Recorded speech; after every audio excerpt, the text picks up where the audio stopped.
Many people think of Copenhagen as being quite a historic town, and of course it is, but with pressures on the city to find more places for people to live and to develop what we already have around, a number of areas have been started to be developed on that were previously industrial areas.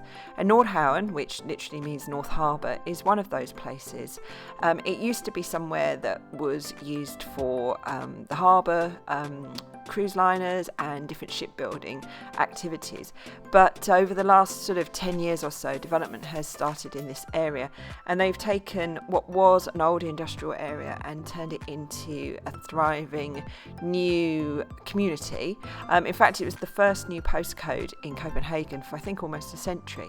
First of all, there was the UN building there and the Aarhus area, which is the first area that's been inhabited since 2014. But further developments are planned in this area over the next 10 to 20 years.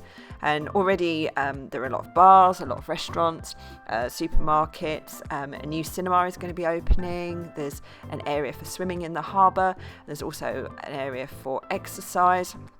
It's just a really quite exciting area to live in, and it almost has a Mediterranean feel with the bars and the cafes along the boardwalk, and there's a swimming area, and also, you know, the apartments look out, they have amazing views with the sunrises coming up over the water towards Sweden. So it's quite a nice place to hang out and live.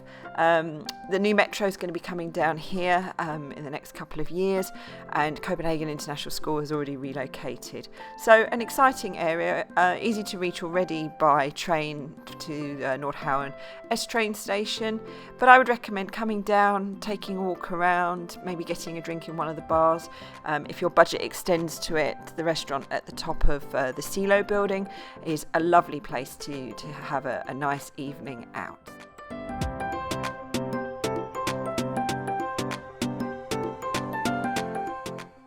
All the streets in the area that's already been developed are named after other harbourside cities or towns in Europe, which makes it quite interesting, and each of the little boards tells you a little bit about it. But as you can see, I spent 12 hours in this area. I was running a calligraphy brush lettering class with a teacher in one of the community rooms here, and it was wonderful seeing it from morning through to dusk, through to seeing the sunset, and then later on when it got dark, and it was just beautiful looking out across towards the UN building and with the moon up above, and it really was a nice place to spend the day. It's quite an affluent area, but there's many facilities there for people, and if you're thinking of moving to Copenhagen, it's definitely an area to consider, as there's a lot of new builds coming up in the quarters that are already available, and also future ones with so much more construction. Ultimately, there will be 40,000 residents in this area, so it's going to be almost like a mini town of its own. Thanks for watching today, and if you enjoyed it, please do consider subscribing for more Copenhagen videos.